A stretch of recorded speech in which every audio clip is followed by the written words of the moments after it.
Doctor YS Rajasekhara Reddy గారు ఆంధ్రప్రదేశ్ ముఖ్యమంత్రిగా ఉన్నప్పుడు మనం మెట్రోను తెచ్చుకోవడం జరిగింది. జైపాల్ రెడ్డి గారు అన్నాడు వైబుల్ గ్యాప్ ఫండ్ ప్రాజెక్టు నిర్మించడానికి అవసరమైన నిధులు సరిపోతలేదు అనుకున్నప్పుడు కేంద్ర ప్రభుత్వం నుంచే వైబుల్ గ్యాప్ ఫండ్ ఇచ్చి ఈరోజు మెట్రోని మనం నిర్మించుకున్నాం. ఆనాడు మనం మెట్రో నిర్మించుకున్నప్పుడు దేశంలో 2వ స్థానంలో ఉంటాం అధ్యక్ష. మొదటి స్థానం ఢిల్లీ ఉంటే 2వ స్థానం హైదరాబాద్ నగరం ఉండే. ఈరోజు 10-12 సంవత్సరాల నిర్లక్ష్యం వల్ల దేశంలో 9వ స్థానానికి మెట్రోలో మనం పడిపోవడం జరిగింది అధ్యక్ష.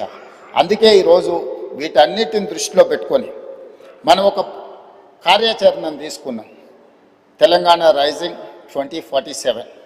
ఇందులో 3 జోన్లుగా మనం విభజించుకోవడం జరిగింది. Cure, pure, rare. క్యూర్ అంటే outer ring road inside 2073 square కిలోమీటర్లు, 1,34,00,000 జనాభా ఉన్నారు అధ్యక్ష. ఈ ప్రాంతం ఈరోజు కాలుష్యంతో కూడుకున్న పరిశ్రమలు ఉన్నాయి, రెడ్ కేటగిరీ ఇండస్ట్రీస్ ఉన్నాయి, ఆరెంజ్ కేటగిరీ ఇండస్ట్రీస్ ఉన్నాయి, సర్వీస్ సెక్టర్స్ ఉన్నాయి, చిన్న చిన్న వ్యాపారాలు ఉన్నాయి, అదేవిధంగా కూరగాయల కేంద్రాలు ఉన్నాయి, మార్కెట్స్ ఉన్నాయి, బేగం బజార్ లాంటి ప్రాంతాలు ఉన్నాయి, కొత్తపేట ఫ్రూట్ మార్కెట్. ఇట్లా విపరీతమైన రద్దీ ఉండి ట్రాఫిక్ను నియంత్రించలేనంత పరిస్థితి ఈరోజు మనకు ఎదుర్కొంటున్నాం అధ్యక్ష. అందుకే ఈరోజు ప్రభుత్వం ఈ ప్రాంతాలను 3 జోన్లుగా విభజించిన తెలంగాణ రాష్ట్రాన్ని సంపూర్ణంగా outer ring road inside 2073 square కిలోమీటర్లను కోర్ అర్బన్ రీజన్ ఎకానమీగా, అంటే ఇది ఒక నివాసయోగ్యమైన ప్రాంతమే కాదు, ఆర్థికంగా రాష్ట్రానికి ఆదాయం తెచ్చిపెట్టే ప్రాంతంగా గుర్తించి ఈ ప్రాంతాన్ని ప్రక్షాళన చెయ్యాలని, ఈ ప్రాంతంలో ఉన్న పరిశ్రమలను తరలించడం ద్వారా ఆ పరిశ్రమలో ఉన్న ప్రాంతము ఈరోజు మనకు మల్టీ యూజ్ జోన్కి మార్చుకుంటే నిర్మాణాలకు అవకాశం ఉండి మధ్యతరగతి దిగువ తరగతి వాళ్ళు ఇల్లు కొనుక్కోవాలంటే వాళ్ళ కళ నెరవేరుతుంది, వాళ్ళు ఉన్న ప్రాంతంలోనే వాటిని నిర్మించుకోవడానికి అవకాశం ఉందని చెప్పి ఈరోజు బాలానగర్ కానీ, జీడిమెట్ల కానీ, నాచారం కానీ ఇతర ప్రాంతాలలో ఉన్న పరిశ్రమలు దాదాపుగా 9,000 ఎకరాల భూమి, రోడ్లు, లేఅవుట్లు, పార్కులు పోతే 4,500 దాకా దాదాపుగా శ్రీధర్ బాబు గారు వివరాలు చెప్తారు. ఈ భూమి అంతా కూడా ఇక్కడ కాలుష్యం వెదజల్లుతున్న పరిశ్రమలు ఉన్నాయి. ఈ కాలుష్యం వెదజల్లుతున్న పరిశ్రమలను ఔటర్ రింగ్ రోడ్ అవుట్ సైడ్కి తరలిస్తే ఈ భూమి అందుబాటులోకి వస్తే అపార్ట్మెంట్స్ నిర్మాణం కానీ, హౌసింగ్ కాలనీస్ కానీ వస్తే చాలామంది మధ్యతరగతి దిగువ తరగతి వాళ్ళు ఇల్లు కొనుక్కోవడానికి అవకాశం ఉంటుంది, నివాసయోగ్యమైన ప్రాంతంగా ఉంటుంది. ఈ కాలుష్య పరిశ్రమలను తరలించడం వల్ల ఇక్కడ కాలుష్యాన్ని నియంత్రించినట్టు ఉంటుంది అనేది మొట్టమొదటి ప్రణాళిక అధ్యక్ష. అదేవిధంగా రోడ్లను 3 రకాలుగా విభజించినాం అధ్యక్ష. 1 underpass, 2 surface, 3 elevated corridors. ఒకే ప్రాంతంలో ట్రాఫిక్ ఒక జంక్షన్కి వస్తే ఆ జంక్షన్లో సిగ్నల్స్ వల్ల 3 నిమిషాలు సిగ్నల్ పడితే 7-8 కిలోమీటర్ల ట్రాఫిక్ జామ్ అయిపోతుంది. అందుకోసమని ఈ ట్రాఫిక్ నుంచి నిరంతరం ప్రయాణం జరిగేటట్టే ఉండాలి, కొత్త స్లోగా పోయినా కూడా ఆగకుండా పోవాలనే దాంతో అండర్ పాస్లు, సర్ఫేస్ రోడ్ లెవెల్లో, ఎలివేటెడ్ కారిడార్స్ 3 రకాలుగా విభజించి ఈరోజు మనం ప్రణాళికలు తీసుకున్నాం. దానికి సంబంధించి రాతపూర్వకంగా 29 ప్రాంతాలలో జరుగుతున్న పనులను ఈరోజు మేము ముందల పెట్టడం జరిగింది అధ్యక్ష. అదేవిధంగా ఈరోజు అత్యధిక జనాభా ప్రయాణం చేసే మెట్రోను ఈరోజు విస్తరించాలనుకున్నాం. మెట్రోను విస్తరించడానికి ఈరోజు ప్రయత్నం చేస్తే ఎల్లంటి మేము ఈ వ్యాపారంలో ఉండదలుచుకోలేదు, విస్తరణకు మేము అనుకూలం కాదు అని తేల్చాను. కేంద్ర ప్రభుత్వం ఏం నిబంధన పెట్టిందంటే మీరు విస్తరణకు ఎల్లంటి అయినా ముందుకు రావాలి, లేదు అంటే ఆ ఎల్లంటి సంస్థను రాష్ట్ర ప్రభుత్వం అయినా స్వాధీనం చేసుకోవాలి. రాష్ట్ర ప్రభుత్వం కొంత, ఎల్లంటి కొంత నిర్వహిస్తే నిర్వహణలో సమస్యలు వస్తాయి, ఆ తర్వాత ఈ ప్రాజెక్టు ప్రయోజనం లేకుండా పోతుందని చెప్పి కేంద్ర ప్రభుత్వం నిబంధన పెట్టడంతో ఈరోజు ఎల్ఎన్టీతో మాట్లాడి చర్చలు చేసి ఒక ఆఫీసర్స్ కమిటీ, ఒక క్యాబినెట్ సబ్ కమిటీని వేసి ఈరోజు మెట్రోను రాష్ట్ర ప్రభుత్వమే స్వాధీనం చేసుకొని దాదాపుగా 15,000 కోట్ల రూపాయలతో ఈరోజు మెట్రోను రాష్ట్ర ప్రభుత్వమే స్వాధీనం చేసుకొని ఇంకొక 76 కిలోమీటర్లు మొదటి విడతగా మెట్రోను విస్తరించుకోవడం ద్వారా ఈరోజు చాలా దగ్గర లాస్ట్ మైల్ కనెక్టివిటీ మిస్ అయింది అధ్యక్ష. తమరు వచ్చే రూట్లోనే ఎల్బీ నగర్ వరకు మెట్రో ఆగిపోయింది, కానీ వాస్తవంగా ట్రాఫిక్ మన హయత్ నగర్ అవతల నుంచి సిటీలోకి వస్తున్నారు. ఈరోజు ఏ రాష్ట్రంలో, ఏ దేశంలో అయినా మెట్రో అనేది ఎప్పుడు ఎయిర్పోర్ట్కి కనెక్ట్ చేసి ఉంటుంది అధ్యక్ష. మన దగ్గర ఎయిర్పోర్ట్కి కనెక్ట్ లేదు అధ్యక్ష. అందుకే ఈరోజు నాగోల్ నుంచి ఎల్బీ నగర్ నుంచి ఓఎస్సీ హాస్పిటల్ నుంచి చంద్రాయన్గుట్ట నుంచి రాజేంద్ర నగర్ నుంచి శంషాబాద్ నుంచి మనం ఎయిర్పోర్ట్ కనెక్ట్ చేస్తున్నాం అధ్యక్ష. అదేవిధంగా ఈరోజు గౌలిగూడ దగ్గరకు వచ్చి ఆగిపోయింది అధ్యక్ష. ఓల్డ్ సిటీలో ఎప్పుడు మెట్రో విస్తరించాలని ఆనాటి ప్రభుత్వం మంజూరు చేసిన తర్వాత తెలంగాణ రాష్ట్రంలో పనులు ముందుకు జరగలేదు. అందుకే ఈరోజు గౌలిగూడ నుంచి ఫలక్నమా నుంచి చంద్రాయన్గుట్ట జంక్షన్కి ఈరోజు మెట్రో కనెక్ట్ చేస్తున్నాం. ఐటీ పరిశ్రమలు ఉన్న ప్రాంతం రాయదుర్గం వరకు మెట్రో వచ్చింది. కానీ ఫైనాన్షియల్ డిస్ట్రిక్ట్ అదేవిధంగా నియోపోలిస్లో ఈరోజు లక్షలాది మంది ఐటీ ఉద్యోగులు పనిచేస్తున్నారు. దాన్ని అక్కడికి పొడిగించడానికి ఈరోజు చందానగర్ వరకు ఆగిపోయింది అధ్యక్ష. వాస్తవంగా బిహెచ్ఎల్ రామచంద్రాపురం నుంచి అత్యధికంగా జనాలు మనకి ఈ వైపు ప్రయాణం చేస్తున్నారు అధ్యక్ష. ఇట్లా ప్రతి దగ్గర లాస్ట్ మైల్ కనెక్టివిటీ ఎక్కడెక్కడైతే లేదో ఈరోజు ఆ లాస్ట్ మైల్ కనెక్టివిటీని విస్తరణ రెండో విడత కింద ఈరోజు మెట్రోను విస్తరించడం ద్వారా ఈ ప్రాంతంలో నివసించే ప్రతి వాళ్లకు, విద్యార్థులకు కావచ్చు, ఉద్యోగస్తులకు కావచ్చు, ఈ ప్రాంత ప్రజలకు 76 కిలోమీటర్లు 24,000 కోట్ల రూపాయలతో నిర్మాణం చేయడానికి అన్ని ప్రతిపాదనలు సిద్ధమైనాయి. ఇప్పుడు ఈ నెలాఖరు వరకు కానీ లేకపోతే ఏప్రిల్ నెలలో ఎల్ఎన్టీ నుంచి మనం మెట్రోని స్వాధీనం చేసుకుంటే భవిష్యత్ కార్యాచరణ ముందుకు వెళ్తుంది. కేంద్ర ప్రభుత్వం కూడా సానుకూలంగా స్పందించింది భవిష్యత్తు విస్తరణ కోసం మెట్రో విషయంలో సంబంధించి అధ్యక్ష. అదేవిధంగా ఎలివేటెడ్ కారిడార్స్ మీకు తెలుసు అధ్యక్ష. 2004లో రాజశేఖర రెడ్డి గారు ముఖ్యమంత్రిగా ఉండి మన్మోహన్ సింగ్ గారు ప్రధానమంత్రిగా ఉన్న మన కంటోన్మెంట్ ఏరియాలో డిఫెన్స్ ల్యాండ్స్ 1 ఇంచు కూడా మనం తీసుకోలేకపోయినాం అధ్యక్ష. కానీ 2023 డిసెంబర్ 7న మనం బాధ్యత తీసుకున్న తర్వాత కేంద్ర ప్రభుత్వంతో చర్చించి ఒక సానుకూలమైన వాతావరణంలో దాదాపుగా 153 ఎకరాలు ఇటు షామీర్పేట వైపు అటు మేడ్చల్ వైపు ఎలివేటెడ్ కారిడార్ కట్టడానికి అవసరమైన రోడ్ల విస్తరణ కోసము భూసేకరణకు కేంద్ర ప్రభుత్వాన్ని ఒప్పించి ఈరోజు డిఫెన్స్కు జవహర్ నగర్లో వాళ్ళ ఫైరింగ్ రేంజ్ కోసం దానికి భూమికి బదులు భూమి ఇచ్చి ఈరోజు విస్తరణ కోసం ఒప్పించిన పనులు వేగంగా జరుగుతున్నాయి అధ్యక్ష. ఉత్తర తెలంగాణ మొత్తం అక్కడి వరకు వచ్చి బాటిల్ నెక్ అయిపోతుంది అధ్యక్ష. మీకు కరీంనగర్, ఆదిలాబాద్ నుంచి ఆ ప్రాంతాల నుంచి ఎవరు వచ్చినా ఎగ్జాక్ట్గా మీకు ఆ కంటోన్మెంట్ ఏరియాకు రాగానే ఇంచు టు ఇంచు కదలాల్సిన పరిస్థితి వచ్చింది అధ్యక్ష. అందుకే ఈరోజు ఈవెన్ బేగంపేట ఎయిర్పోర్ట్లో కూడా ఎయిర్పోర్ట్ మధ్యలో నుంచి ఈరోజు అండర్ పాస్కి మనం అనుమతి తీసుకొచ్చినాం అధ్యక్ష. ఎయిర్పోర్ట్ అథారిటీ ఆఫ్ ఇండియా నుంచి దేశంలో ఎక్కడ కూడా పైన విమానాలు ఎగురుతుంటే ఎయిర్పోర్ట్ రన్వే కింద నుంచి రోడ్ ఎక్కడ లేదు అధ్యక్ష. మొదటిసారి మనం కేంద్ర ప్రభుత్వాన్ని ఒప్పించి ఈ ప్రాంత ప్రయాణికులకు, ముఖ్యంగా ఉత్తర తెలంగాణకు పోయే ప్రయాణికులకు ఇబ్బంది జరగొద్దని పైనుంచి విమానాలు ఎగురుతుంటే కింద అండర్ టన్నెల్ మనం రోడ్డు అనుమతి తీసుకొచ్చినాం. ఈరోజు పనులు జరుగుతున్నాయి అధ్యక్ష. కాబట్టి ఈరోజు ప్రతి దగ్గర నల్గొండ జంక్షన్ హైదరాబాద్లో ఉంది అధ్యక్ష. ఎందుకు నల్గొండ చౌరస్తా అన్నారు అధ్యక్ష? కంప్లీట్గా నల్గొండ ప్రాంతానికి అక్కడి నుంచి వెళ్తాం. ఎక్కడి నుంచి నగరంలో నుంచి ప్రయాణం చేయాలన్నా నల్గొండ ప్రాంతానికి వెళ్ళాలి అని అంటే ఆ చౌరస్తాకి రావాల్సిందే. ఆ చౌరస్తాకి రాకుండా ఒకప్పుడు నల్గొండ పోవడానికి లేదు. ఈరోజు ఔటర్ రింగ్ రోడ్ వచ్చినాక నల్గొండ చౌరస్తా ప్రాధాన్యత ఏమైనా తగ్గినా హైదరాబాద్లో నల్గొండ చౌరస్తా ఉంది అని అంటే నల్గొండ ప్రాంతానికి అది ఒక బాటిల్ నెక్. ఇవాళ ఎలివేటెడ్ కారిడార్ మనం పూర్తి చేసుకోబోతున్నాం. జూన్ జూలై వరకు దాన్ని కంప్లీట్ చేస్తే అటు సంతోష్ నగర్ వైపు కానీ ఇటు దిల్సుఖ్ నగర్ వైపు కానీ అటు మనకు నల్గొండ పోవడానికి అవసరమైన విజయవాడ ప్రాంతానికి పోవడానికి అవసరమైన ఎలివేటెడ్ కారిడార్స్ కూడా ఈరోజు మనం కంప్లీట్ చేసుకుంటున్నాం అధ్యక్ష. అదేవిధంగా మనకు బంజారా హిల్స్ కానీ, జూబ్లీ హిల్స్ కానీ, మాదాపూర్ కానీ, లేకపోతే పంజగుట్ట చౌరస్తా కానీ ఈ ప్రాంతాలన్నీ కూడా ట్రాఫిక్ మోరార్లెస్ ఎయిర్పోర్ట్ పోవాలంటే మనకు హైటెక్ సిటీ వైపు నుంచి దుర్గం చెరువు వైపు నుంచి పోయే పరిస్థితి.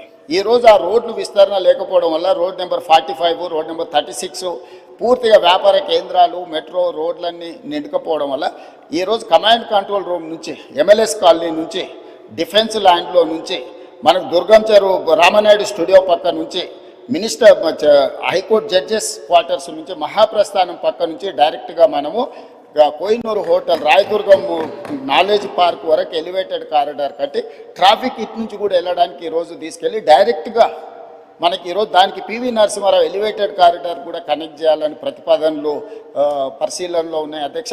ఈరోజు వీటన్నిటిని కంప్లీట్ చేస్తే మా ప్రయత్నం వల్ల ఒకటే, ఈ నగరంలో ప్రయాణికుడు మొదలైతే సిగ్నల్స్ దగ్గర ఆగే వ్యవస్థను తగ్గించాలి.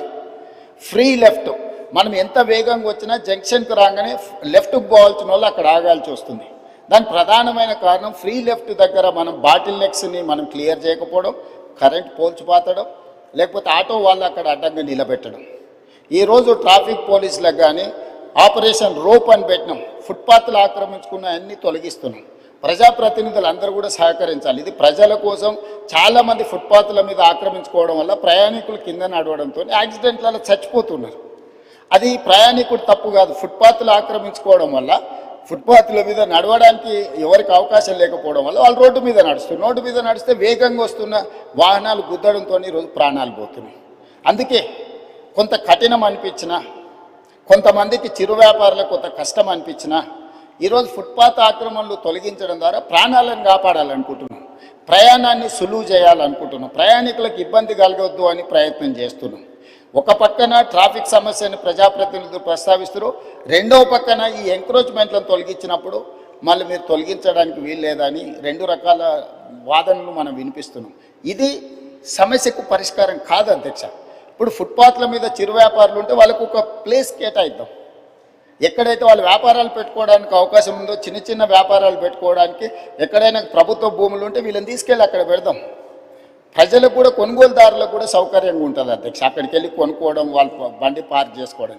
అదేవిధంగా ఈరోజు కేబీఆర్ పార్క్ దగ్గర మీరు చూసారు, అదేవిధంగా ఓల్డ్ సిటీలో చూసారు, మల్టీ లెవెల్ కార్ పార్కింగ్ తీసుకొచ్చినాం అధ్యక్ష. భూమి మీద పెడితే కార్లు సరిపోతలేదని ఈరోజు కేబీఆర్ పార్క్లో వాకింగ్కి వచ్చే వాళ్ళకు మీరు పంజగుట్ట నుంచి టువర్డ్స్ జూబ్లీహిల్స్ పోతుంటే left hand side KBR park దగ్గర మల్టీ లెవెల్లో 20 లెవెల్స్లో కార్లు పార్క్ చేసుకోవడానికి ఆటోమేటెడ్ ఎక్విప్మెంట్తో ఈరోజు పార్కింగ్ చేసినాం. అది అక్కడ చాలామందికి సులువైపోయింది. ఈ మధ్యలోనే మనం నాంపల్లి ప్రాంతంలో multi level car parking inaugurate చేసుకున్నాం. సో ఇదన్నీ కూడా రిఫార్మ్స్లో భాగంగా, ఒకటి వాహనాలు ప్రయాణించడానికి అవసరమైన ఏర్పాట్లు చేయడం, రెండు నిలుపుకోవాలనుకున్న వాహనదారులకు రోడ్డు మీద లేకపోతే ఇతర ప్రాంతాలలో పార్కింగ్ లేకపోవడం వల్ల మల్టీ లెవెల్ కార్ పార్కింగ్ ఏర్పాటు చేయడం. అదేవిధంగా ఒక కారులో ఒక్కొక్కరు ప్రయాణించే కంటే మల్టీ ట్రాన్స్పోర్టేషన్ అంటే మెట్రో కానీ ఇతర బస్సులు కానీ ఇవి కానీ ఫ్రీగా ప్రయాణించడానికి అవసరమైన ప్రయాణాలు కూడా ఈరోజు మనం ఏర్పాటు చేయాలని అనుకుంటున్నాం. దీంట్లో భాగంగా సిటీని కంప్లీట్గా కోర్ అర్బన్ రీజన్ ఎకానమీ ఏదైతుందో, ఔటర్ రింగ్ రోడ్ ఇన్సైడ్ 2073 కిలోమీటర్లు ఏదైతుందో దీన్ని సర్వీస్ సెక్టర్గా మారుస్తున్నాం స్పీకర్ సార్. ఎందుకు అని అంటే ఈ ప్రాంతంలో పరిశ్రమలు ఉంటే ఈ పరిశ్రమలు వెదజల్లే కాలుష్యం వల్ల ఇది ఢిల్లీ లాగా మళ్ళొక్క కాలుష్య నగరంగా మారబోతుంది. అందుకే హిల్ట్ పాలసీ తీసుకొచ్చినాం. ఎవరికైతే భూమి ఉందో, ఎవరైతే పరిశ్రమల కోసం 50 ఏళ్ళు 60 ఏళ్ళ కింద కొనుగోలు చేసిండ్రో, మీ పరిశ్రమలో ఔటర్ రింగ్ రోడ్ అవుట్ సైడ్కి మీరు తరలించుకోండి, ప్రభుత్వం భూమి ఇస్తుంది. ఈ భూములను మీరు మల్టీ జోన్ కింద కన్వర్షన్ ఇస్తాం, దానికి ప్రభుత్వం కొంత ఛార్జ్ చేస్తుందని మేము ఒక జీవో తీసుకొచ్చిన హిల్ట్ పాలసీ తెచ్చినాం. దాని మీద కూడా ఆరోపణలు చేసి గందరగోళం చేసి ఈ రకంగా చేయడం వల్ల మనం ఏదైతే ఈ ట్రాఫిక్ను మనం ఒక సరైన దారిలో పెట్టాలనుకుంటున్నాం దానికి అడ్డంకిగా మారుతుంది అధ్యక్ష. ఇవేవి భూములు దారదత్తం కాదు. వాళ్ళు 30, 40, 50 ఏళ్ళ కింద పరిశ్రమల కోసం కొనుక్కున్న భూములను వినియోగ మార్పిడి చేస్తున్నాం. ఇండస్ట్రియల్ జోన్లు ఉన్నాయి అధ్యక్ష. ఇప్పుడు వాటిని మల్టీ జోన్ కన్వర్షన్ చేస్తున్నాం. మేము యాజమాన్యపు హక్కులు ఎవరికి అందిస్తలేము. అవి కూడా నోటిఫైడ్ చేసిన పరిశ్రమలను కూడా ఆ జీవోలో నోటిఫై చేసిండు మా మంత్రి గారు. కాబట్టి దీన్ని కూడా ఈ నగరంలో ఉండే ముఖ్యంగా ప్రజాప్రతినిధులు అర్థం చేసుకొని సహకరించాల్సిన అవసరం ఉన్నది. అదేవిధంగా outer ring road out side ఇప్పుడు రీజనల్ రింగ్ రోడ్ రాబోతుంది అధ్యక్ష. కేంద్ర ప్రభుత్వం నార్థన్ పార్ట్కి ఆల్మోస్ట్ ఆమోదం తెలిపింది. Highway number, national highway number కూడా ఉంది, ఇచ్చింది 161 AA. సో 160 కిలోమీటర్స్కి ఇప్పుడు ఈరోజు నేషనల్ హైవే అథారిటీ కింద ring road regional ring road కట్టడానికి ఇచ్చి ఇప్పుడు సదరన్ పార్ట్ కూడా అడుగుతున్నాం. అది 360 కిలోమీటర్లు రాబోతుంది అధ్యక్ష. ఈ 360 కిలోమీటర్లు ఎప్పుడైతే రీజనల్ రింగ్ రోడ్ వస్తుందో, outer ring road 160 kilometres, regional ring road 360 kilometres. ఈ రీజనల్ రింగ్ రోడ్కి అవుటర్ రింగ్ రోడ్ నుంచి రీజనల్ రింగ్ రోడ్కి రేడియల్ రోడ్స్ వేస్తున్నాం అధ్యక్ష.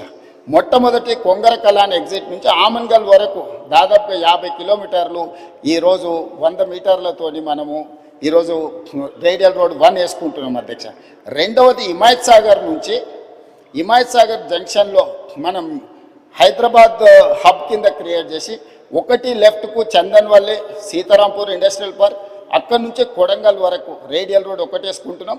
అక్కడి నుంచి మూసీ మీదకి అంటే హిమాయత్ సాగర్లో మూసీ మీదకి ఎలివేటెడ్ కారిడార్ స్టార్ట్ అయితే రామోజీ ఫిలిం సిటీ దగ్గర ఉన్న గౌరెల్లి వరకు ఈరోజు మనం ఎలివేటెడ్ కారిడార్ వేసుకుంటున్నాం అధ్యక్ష.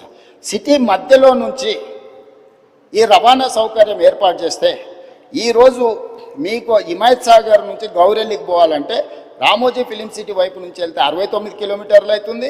పటాన్ చెరువు నుంచి పోవాలని అంటే దాదాపుగా మీకు 80 కిలోమీటర్లు అవుతుంది అధ్యక్ష, 90 కిలోమీటర్లు అవుతుంది. సో ఈ మధ్యలో నుంచి వెళ్తే 35 కిలోమీటర్లనే మనము నార్సింగ్ నుంచి మనం డైరెక్ట్గా గండిపేట నుంచి గౌరెల్లి వరకు 40 కిలోమీటర్లు ప్రయాణం చేస్తే ఎలివేటెడ్ కారిడార్లో మనం చేరుకుంటాం అధ్యక్ష. సిటీలో ఉన్న వాళ్ళు కూడా ఎక్కడికి వెళ్ళాలన్నా సుదూరం ప్రయాణం చేయాల్సి వస్తుంది. అందుకే ప్రతి దగ్గర ఇప్పుడు చార్మినార్ గౌలిగూడ బ్రిడ్జ్ దగ్గర ఒక ట్రంపెట్ వస్తుంది, మన చాదర్గట్టు బ్రిడ్జ్ దగ్గర ఇంకొక ట్రంపెట్ వస్తుంది, నాగోల్ దగ్గర ఇంకొక ట్రంపెట్ వస్తుంది, అంబర్పేట్ జంక్షన్లో మీకు ఒక ట్రంపెట్ వస్తుంది. అంటే సిటీలో ఉన్న వాళ్ళు డైరెక్ట్గా ఎలివేటెడ్ కారిడార్ ఎక్కేసి సిటీ బయటకు వెళ్ళడానికి అవసరమైన ప్రయాణం చేయడానికి ఈరోజు సిటీ మధ్యలో నుంచి ఒక బ్రహ్మాండమైన elevated corridor all along with Musi. మన భూసేకరణ కూడా ఎక్కువ ఉండదు. ఎలివేటెడ్ కారిడార్ మూసీతో పాటు చేసుకుంటే మూసీ సుందరీకరణతో పాటు మూసీ బఫర్ జోన్లో మనము యాక్టివిటీ జోన్ కింద మార్చుకొని ఈ ఎలివేటెడ్ కారిడార్ నిర్మించుకుంటే హైదరాబాద్ ఒక అద్భుతమైన నగరంగా మారుతుంది అధ్యక్ష. ఈరోజు మూసీలో ఫ్రెష్ వాటర్ని ఫ్లో చేయడానికి గోదావరి జలాలను 20 టీఎంసీలు హైదరాబాద్ నగరానికి తరలిస్తున్నాం. 17.5 టీఎంసీలు తాగునీటి కోసం, 2.5 టీఎంసీలు హిమాయత్ సాగర్, ఉస్మాన్ సాగర్లో పోసి మూసి మొత్తం ఆ నీళ్ళను ప్రవహిస్తే కింద నల్గొండలో వ్యవసాయానికి ఉపయోగపడే విధంగా ఒక ఫ్రెష్ వాటర్ని ఫ్లో చేస్తాను. మూసీలో ఉన్న కాలుష్యం ఈరోజు నగరంలో ఉండే అన్ని డ్రైనేజ్ వ్యవస్థలన్నీ అక్కడికి వస్తున్నాయి అధ్యక్ష. నగరంలో 783 స్క్వేర్ కిలోమీటర్లు టెరేన్ ఇట్లు ఉండడం వల్ల ఇక్కడ ఉండే డ్రైనేజ్ వ్యవస్థ కానీ, వర్షాలు కానీ, కాలుష్యం నీరు కానీ, పరిశ్రమల నీళ్లు కానీ మూసీలకి వచ్చి చేరుతున్నాయి అధ్యక్ష. ఈరోజు ఈ డ్రైనేజ్ వ్యవస్థను మొత్తం అరెస్ట్ చేసి సివరేజ్ ట్రీట్మెంట్ ప్లాంట్లు పెట్టి ఆ వాటర్ని ట్రీట్ చేసి ఆ వాటర్ని కూడా హైదరాబాదు నగరంలో కన్స్ట్రక్షన్ పరిశ్రమలకు వాడాలని, ఇండ్లు కట్టుకోవడానికి, నిర్మాణాలకు వాడడానికి, పరిశ్రమల నీళ్లు వాడడానికి, డేటా సెంటర్స్కు నీళ్లు చాలా అవసరం అధ్యక్ష. ఈ గ్రే వాటర్ని డేటా సెంటర్స్కి ఇవ్వడానికి ఈరోజు ఒక బ్రహ్మాండమైన ప్రణాళికతో మనం ముందుకు వస్తున్నాం అధ్యక్ష. ఈ నగరాన్ని మొత్తం ఈరోజు కోర్ అర్బన్ రీజియన్లో పెరి అర్బన్ రీజియన్, ఈ పెరి అర్బన్ రీజియన్లో కూడా పరిశ్రమలు పెట్టడానికి అవసరమైన మ్యానుఫ్యాక్చరింగ్ జోన్ క్రియేట్ చేసినాం. అది 10,000 స్క్వేర్ కిలోమీటర్ల అధ్యక్ష. Outer ring road out side, regional ring road inside 10,000 square కిలోమీటర్ల ప్రాంతంలో పరిశ్రమలు పెట్టడానికి అవసరమైన ప్రణాళికలన్నీ సిద్ధం చేసి రేడియల్ రోడ్స్ చేసి భారత్ ఫ్యూచర్ సిటీ అని ఒక 30,000 ఎకరాలలో ఒక కొత్త నగరాన్ని నిర్మించాలని ఈరోజు ఒక బ్రహ్మాండమైన ప్రణాళికతో, ఒక కార్యాచరణతో మనం ముందుకు వస్తున్నాం అధ్యక్ష. సో ఈ ప్రణాళికలన్నీ కూడా ఈరోజు మన సభ్యులు ఏదైతే ప్రశ్నలు అడిగినరో ట్రాఫిక్ రిలేటెడ్ ఎలివేటెడ్ కారిడార్స్ ఏమైనా అంటుండ్రో ఈ నగరానికే పరిమితం చేయకుండా 2,000 స్క్వేర్ కిలోమీటర్ల పైన ఉన్న కోర్ అర్బన్ రీజను దానిపైన 10,000 స్క్వేర్ కిలోమీటర్లకు విస్తరించి రీజనల్ రింగ్ రోడ్డు లోపల ఒక బ్రహ్మాండమైన అద్భుతమైన నగరము, నగరంతో పాటు నిర్మాణానికి అవసరమైన పరిశ్రమలు పెట్టడానికి అవసరమైన కార్యాచరణని, ట్రంక్ ఇన్ఫ్రాస్ట్రక్చర్ని ఈరోజు డెవలప్ చేయాలనుకున్నాం. Regional ring road outside నుంచి దాదాపు 1,00,000 స్క్వేర్ కిలోమీటర్లు ఉంటుంది అధ్యక్ష తెలంగాణ. ఆ తెలంగాణ మొత్తం వ్యవసాయ ఆధారిత పరిశ్రమలు, వ్యవసాయాన్ని చేయాలని ఒక కాంప్రహెన్సివ్ ప్యూర్ రేర్, ప్యూర్లో వచ్చేసి సర్వీస్ సెక్టర్, ప్యూర్లో వచ్చేసి మ్యానుఫ్యాక్చరింగ్ సెక్టర్, రేర్లో వచ్చేసి అగ్రికల్చర్ సెక్టర్, అంటే ఒక కాంప్రహెన్సివ్ ప్రణాళిక. ఈ కార్యాచరణ మొత్తం అమలు చేయడానికి ఇప్పుడు మన పాలసీని అడాప్ట్ చేసుకున్నాం అధ్యక్ష. ఈ పాలసీతో పాటు tourism policy, sports policy, industrial policy, energy policy, వీటన్నిటిని కూడా ఒక పాలసీస్ తీసుకొచ్చినాం అధ్యక్ష. పాలసీ లేకుండా పనిచేస్తే గతంలో జరిగినట్టు నచ్చితే నజరానా, నచ్చకపోతే జుర్మానా అనే విధానాన్ని ఈరోజు నియంత్రించాలని ప్రభుత్వము పారదర్శకంగా ఎవరైనా ఉండని ఈ పారామీటర్స్కు లోబడి అప్లికేషన్ పెట్టుకుంటే ఆన్లైన్ క్లియర్ చేసినట్టు ఈరోజు ఒక పారదర్శకమైన పరిపాలన. ఇప్పుడు గుడ్ గవర్నెన్స్ కాదు అధ్యక్ష, స్మార్ట్ గవర్నెన్స్కు మనం ఎదగాల్సిన అవసరం ఉంది. సిటిజన్ చార్ట్ పెట్టుకొని ప్రజలు ఏమడిగిన సేవలు వాళ్ళ ఇంటికి కంప్యూటర్లో ఆన్లైన్లో వాళ్ళకి ఇచ్చే ఒక వ్యవస్థను అభివృద్ధి చేస్తున్నాం అధ్యక్ష. ఈరోజు వెహికల్స్ రిజిస్ట్రేషన్ డైరెక్ట్ షోరూంలోనే మీరు రిజిస్ట్రేషన్ చేసుకోవచ్చు, ఆన్లైన్లోనే మీ డ్రైవింగ్ లైసెన్స్ రెన్యువల్ చేసుకోవచ్చు. ఏ దానికి కూడా మీరు ఆర్టీఏ ఆఫీస్కు రావాల్సినట్టు దళారుల మీద ఆధారపడాల్సిన అవసరం లేకుండా దళారీ వ్యవస్థను పూర్తిగా నియంత్రించి అవినీతిని కూడా తగ్గించి ఈరోజు ఈ అన్ని రిఫార్మ్స్ కూడా సిటీలో మనం తీసుకొస్తున్నాం అధ్యక్ష. దయచేసి సభ్యులు అభివృద్ధి విషయం వచ్చినప్పుడు రాజకీయాలకు అతీతంగా మనం ఏకమవ్వాలి. లేకపోతే ఈ ప్రాంతానికి తీరని నష్టం చేసిన వాళ్ళం అవుతాం అధ్యక్ష. రాజకీయాలు వచ్చినప్పుడు, ఎన్నికలు వచ్చినప్పుడు ఎన్నికలలో గెలవడానికి ఏం కావాలా, ఏం చేయాలా, ఎవరిని ఎవరు ఓడగొట్టుకోవాలా, ప్రజలు ఎవరిని గెలిపించాలి వాళ్ళు నిర్ణయం చేస్తారు అధ్యక్ష. కానీ ఈరోజు ఎన్నికలు లేవు. ఈరోజు మనం అభివృద్ధి, అందుకే ఈరోజు 3 మున్సిపాలిటీలను చేసుకున్నాం, హైదరాబాద్, సైబరాబాద్ అండ్ మల్కాజ్గిరి. చాలామంది ఎందుకు చేస్తున్నారు అధ్యక్ష, మల్కాజ్గిరి ప్రాంతం వెళ్ళండి, నేను ఎంపీగా పనిచేసిన. గ్రామ పంచాయతీలు ఉన్నాయి, మున్సిపాలిటీలు ఉన్నాయి, మున్సిపల్ కార్పొరేషన్ ఉంది, జిహెచ్ఎంసీ ఉంది, 4 రకాల పరిశ్రమలు. శంబీపూర్ రాజు గారు ఒకవేళ సభ్యుడు ఉంటే వారి ప్రాంతము వారికి తెలుసు, వాళ్ళ ఊరు గ్రామ పంచాయతీ ఉంది, ఆ పక్కనే మున్సిపాలిటీ ఉంది కొంపెల్లి, ఆ పక్కనే మున్సిపల్ కార్పొరేషన్ ఉన్న జవహర్ నగర్, ఆ పక్కనే జిహెచ్ఎంసీ వార్డులు ఉన్నాయి. 4 రకాల పరిపాలన స్థానిక సంస్థలలో జరగడం వల్ల గ్రామ పంచాయతీ పార్టీకి గ్రామ పంచాయతీ పనిచేస్తుంది, మున్సిపల్ పార్టీకి మున్సిపల్ పనిచేస్తుంది, మున్సిపల్ కార్పొరేషన్ వేరేలాగా పనిచేస్తుంది, జిహెచ్ఎంసీ ఇంకొకలాగా పనిచేస్తుంది. దీంతో అధికారుల మధ్యలో అవగాహనలో లోపం, ఈ అవగాహన లోపం వల్ల ఇచ్చే అనుమతులలో లోపం. ఒక దగ్గర 20 ఫీట్ల రోడ్డు ఉంటుంది, అప్పుడే 100 ఫీట్లు అవుతుంది, అప్పుడే మళ్ళీ 30 ఫీట్లు అవుతుంది. దీనివల్ల చెరువులను కాపాడలేకపోతున్నాం, కుంటల్ని కాపాడలేకపోతున్నాం, నాళాలను కాపాడలేకపోతున్నాం, రోడ్లను విస్తరించలేకపోతున్నాం. అందుకే కోర్ అర్బన్ రీజన్ మొత్తాన్ని ఒకే గొడుగు కిందికి తెచ్చి ఒకే రకమైన విధానాలతో పరిపాలన అందించాలి. జిహెచ్ఎంసీలో అయినా, సైబరాబాద్ మున్సిపల్ కమిషనరేట్లో అయినా, మల్కాజ్గిరి మున్సిపల్ కమిషనరేట్లో అయినా పరిపాలన మొత్తం ఒక గొడుగు కిందికి తెచ్చినాం, పరిపాలన సౌలభ్యం చేసినాం. ఒకసారి మున్సిపల్ కమిషనర్ ఏరియా ఒకలాగుంది, పోలీస్ కమిషనరేట్ ఇంకొకలాగుంది. అందుకే కోటర్మినస్ చేసినాం అధ్యక్ష. ఈరోజు Cyberabad commissioner, Cyberabad municipal commissioner, police commissioner కూర్చుంటే ఎగ్జాక్ట్గా బౌండరీతో సహా మున్సిపాలిటీలో జోనల్ కమిషనర్స్ను వాళ్ళని డీసీపీ వ్యవస్థలుగా చేసినాం. ఒక డీసీపీ ఒక జోనల్ కమిషనర్ కూర్చున్నాడంటే ఎగ్జాక్ట్గా ఒక ఇంచు కూడా, ఒక ఇల్లు కూడా తేడా లేకుండా ఏ నిర్ణయం తీసుకుని అమలు చేసేటట్టు, ట్రాఫిక్ కావచ్చు, నిర్మాణం కావచ్చు, లేకపోతే కాలుష్య నియంత్రణ కావచ్చు. సో ఈ రకంగా చేసుకున్నాం. మిగతా రంగారెడ్డి ప్రాంతాన్ని మనం ఫ్యూచర్ సిటీ కమిషనరేట్ కింద పోలీస్ కమిషనరేట్ చేసినాం అధ్యక్ష. భువనగిరిని మనం ఎస్పీగా జిల్లాగా చేసుకున్నాం, సంగారెడ్డిని ఎస్పీగా జిల్లా చేసుకున్నాం, ఆ పక్కన ఉండే వికారాబాదును ఎస్పీ జిల్లా కింద చేసుకున్నాం. 4 పోలీస్ కమిషనరేట్లు, 3 జిల్లాలు, 70% తెలంగాణ ఆదాయం ఇక్కడి నుంచే వస్తుంది అధ్యక్ష. విస్తరణ కూడా జరగాల్సిన ప్రాంతం ఈ ప్రాంతంలోనే ఉంది అధ్యక్ష. అందుకే ఒక బృహత్తరమైన ప్రణాళికను తీసుకొని వచ్చి ఈరోజు ఒక ప్రణాళికబద్ధంగా అభివృద్ధి చేయాలనుకుంటున్నాం అధ్యక్ష. అడాక్ బేసిస్ మీద చేస్తలేం. భవిష్యత్ ప్రణాళికల్ని దృష్టిలో పెట్టుకొని 2034 వరకు ఏం చేయాలి, 2047 వరకు ఏం చేయాలి, దాని ప్రకారం కార్యాచరణ ఎట్లుండాలి, ఒక రోడ్ మ్యాప్ తయారు చేసుకున్నాము. దయచేసి సభ్యులందరికీ కూడా మీ ద్వారా, తమ ద్వారా నేను విజ్ఞప్తి చేస్తున్నా, ఈ విషయానికి వచ్చినప్పుడు రాజకీయాలకు అతీతంగా వ్యవహరిద్దాము. ఈరోజు అహ్మదాబాదులో సబర్మతి రివర్ ఫ్రంట్ చేసిరు, అద్భుతం అంటారు.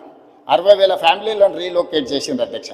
10,000 ఫ్యామిలీలకు ఈరోజు కూడా నష్టపరిహారం ఇవ్వలేదని సుప్రీంకోర్టు వరకు కేసు కొట్లాడుతారు.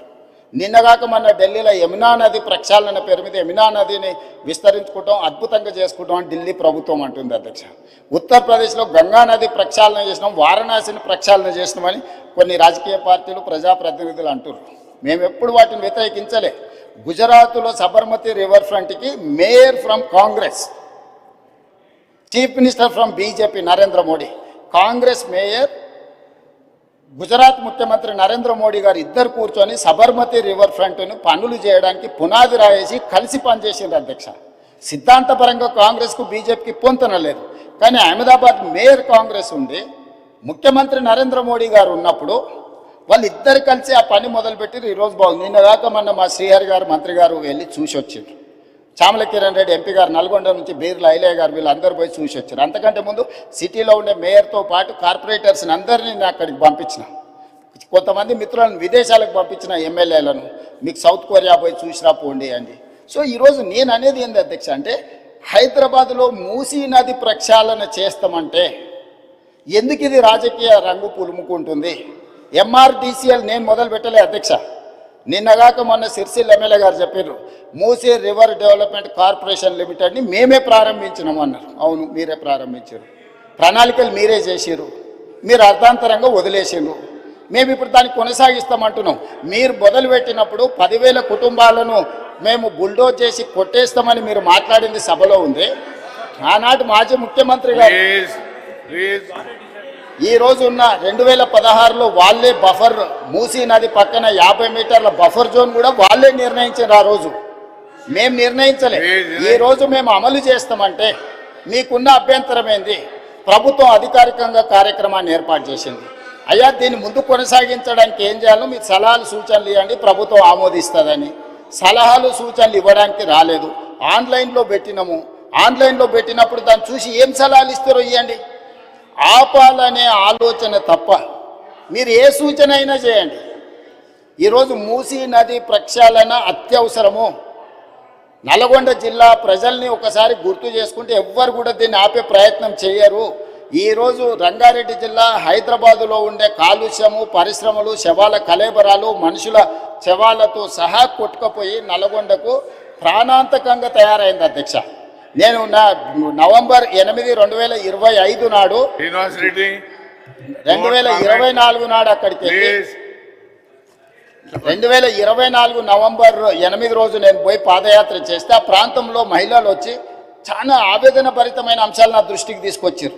కొత్తగా పెళ్ళి అయితే పిల్లలు ఎవరు ఆ ప్రాంతంలో ఉండడం లేదు. అక్కడ పండించిన పంటలు తిన్నా, అక్కడ బోర్లలో నీళ్లు తాగినా పుట్టబోయే పిల్లల మీద విపరీతమైన ప్రభావం చూపిస్తుందని చెప్పి మహిళలు వచ్చి చెప్పినప్పుడు నేను ఆలోచన చేసిన అధ్యక్ష, వీళ్ళకు విముక్తి కలిగించాలి కదా, మనకు అవకాశం వచ్చినప్పుడు ఒక మంచి పని చేయాలి కదా, ఆ మంచి పని చేయడానికి మనం ప్రయత్నం చేయాలి కదా అని ప్రణాళికలు రచించినాం అధ్యక్ష.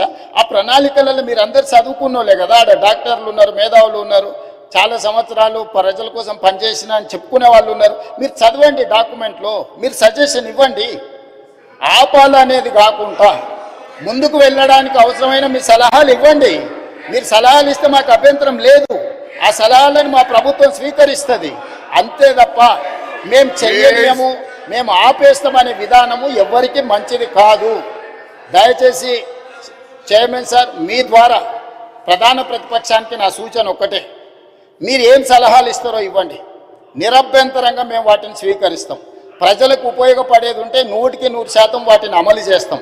మీరు ప్రాజెక్టును ఆపాలన్న ఆలోచన నుంచి బయటకు వచ్చి రాజకీయ ప్రయోజనము, రాజకీయ కక్షని పక్కన పెట్టేసి మీరు ముందుకొచ్చి ఏమైనా సూచన చేయండి. ఈ ప్రభుత్వం ఓపెన్ మైండ్తో ఉంది. ఒకవేళ నన్ను కలవడానికి మీకు అభ్యంతరం ఉంటే మా శ్రీధర్ బాబు గారు రంగారెడ్డి జిల్లా ఇన్ఛార్జ్ మినిస్టర్, పొన్నం ప్రభాకర్ గారు హైదరాబాద్ ఇన్ఛార్జ్ మినిస్టర్, ఆ మంత్రులతోనూ కమిటీ వేస్తా. డిప్యూటీ సీఎం గారు, శ్రీధర్ బాబు గారు, పొన్నం ప్రభాకర్ గారితో ఒక క్యాబినెట్ సబ్ కమిటీ వేస్తా. మీకు ఏమైనా సూచనలు ఉంటే క్యాబినెట్ సబ్ కమిటీకి సబ్మిట్ చేయండి. డెఫినెట్గా we will examine, we will take a final decision. ఈ కన్సెన్సస్ బిల్డ్ చేసి చేయాలనుకుంటున్నాం అధ్యక్ష. ఉన్న పలంగా మేమేదో కూలగొట్టేస్తాం, మేమేదో కట్టేస్తామని ఇట్లాంటి ప్రచారాలు మానండి. నిన్నగాక మన ఒక అపార్ట్మెంట్కి సంబంధించిన బాధితులు ఆపండి ఆపండి అంటారు. మేము అడగనే లేదు, మీకు ఈ ప్రాబ్లం ఉందని చెప్తున్నాం. మీకు సమస్య ఉంది, ఈ సమస్యను ఎట్లా కావాలనో చేయండి అని అంటే మీరు దాన్ని ప్రచారం కోసం వాడుకోకండి. ఈరోజు ఆడ గాంధీ సరోవర్ కట్టడానికి 98 ఎకరాలు డిఫెన్స్ ల్యాండ్ కేంద్ర ప్రభుత్వం ఇస్తుంది అధ్యక్ష. టూరిజం దగ్గర రాష్ట్ర ప్రభుత్వం దగ్గర ఇంకొక 100 ఎకరాల ల్యాండ్ దాదాపు ఉంది. ఆ అపార్ట్మెంట్స్ ల్యాండ్ తీసుకోకపోయినా ప్రభుత్వానికి ఆ ప్రాజెక్టుకి ఎలాంటి ఇబ్బంది లేదు. ఆ ప్రాజెక్టులో అపార్ట్మెంట్స్లో ఉన్న మిత్రులకు నేను చెప్పేది ఒకటే, 2005-06లో మీరు పర్మిషన్ తెచ్చుకున్నప్పుడు అది చిన్న నాలా కింద చూపించి 9 మీటర్ల బఫర్ జోన్ చూపించి మీరు అనుమతులు తెచ్చుకున్నారు. 2012లో 2016లో బఫర్ జోన్ 50 మీటర్లకు, అది మూసీ నది పరివాహక ప్రాంతం కాబట్టి 50 మీటర్ల బఫర్ జోన్ డిఫైన్ అయిపోయింది. 50 మీటర్ల ప్రకారం మార్క్ చేస్తే సగం అపార్ట్మెంట్స్ ఈరోజు బఫర్ జోన్లో ఉన్నాయి. రేపు భవిష్యత్తులో అది కొనుక్కోవడానికి, అమ్ముకోవడానికి పనికిరాదు. రేపు భవిష్యత్తులో ఏమీ చేసుకోలేరు, మీకు నష్టం జరుగుతుందని మాత్రమే చెప్తున్నాము. వాళ్ళకి ఇష్టమైతే ఆ ల్యాండ్ ప్రభుత్వ అభివృద్ధిలో భాగస్వామ్యం ఇప్పుడు చేస్తే వాళ్ళకు నష్టపరిహారం ఇచ్చి ప్రత్యామ్నాయం చూపించడానికి మాకు అభ్యంతరం లేదు అధ్యక్ష. ఎవరిని నిరాశ్రయులను చేస్తలేము అధ్యక్ష. అధ్యక్ష నా సూచన ఒక్కటే అధ్యక్ష, నా సూచన ఒక్కటే,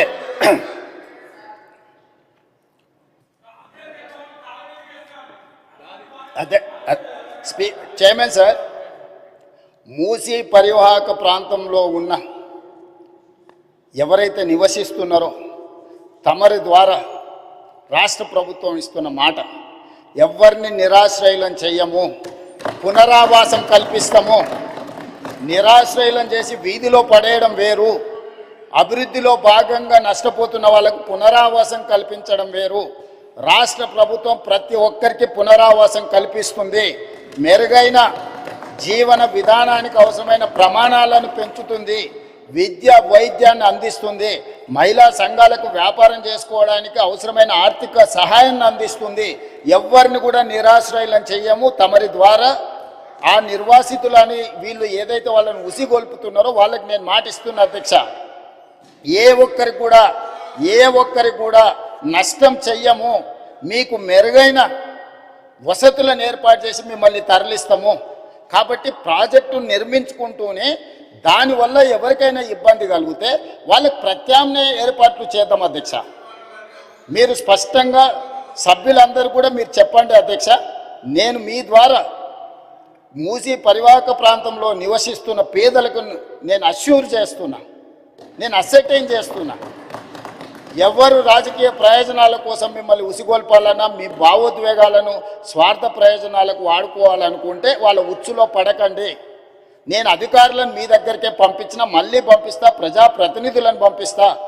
ఎంఐఎం పార్టీతో నేను చర్చించి ఎమ్మెల్యేలతో మాట్లాడినా, దాదాపుగా 7 మంది ఎమ్మెల్యేలు ఆ పరివాహక ప్రాంతంలోనే ఉన్నారు. ఆ పార్టీ అధ్యక్షునితో మాట్లాడినా, ఆ ఎమ్మెల్యేలతో మాట్లాడినా, బఫర్ మార్కి మూసి పరివాహక ప్రాంతాన్ని నిర్ణయించి బఫర్ జోన్ను నిర్ణయించి ఎవరెవరు బాధితులు వాళ్ళందరినీ కూడా ఏ రకంగా వాళ్ళకు సహాయం అందించాలో ఆ సహాయాన్ని అందించే బాధ్యత ఈరోజు ప్రభుత్వం తీసుకుంటుంది. కాబట్టి దయచేసి అపోహలు సృష్టించకండి, అనవసరమైన రాద్ధాంతం చెయ్యకండి. హైదరాబాదు నగరాన్ని అభివృద్ధి చేసుకుందాం. సభ్యులు ఒక మంచి ప్రశ్న అడిగినారు, అందుకే సుదీర్ఘంగా తమరి ద్వారా నగర ప్రజలకు రాష్ట్ర ప్రజలకు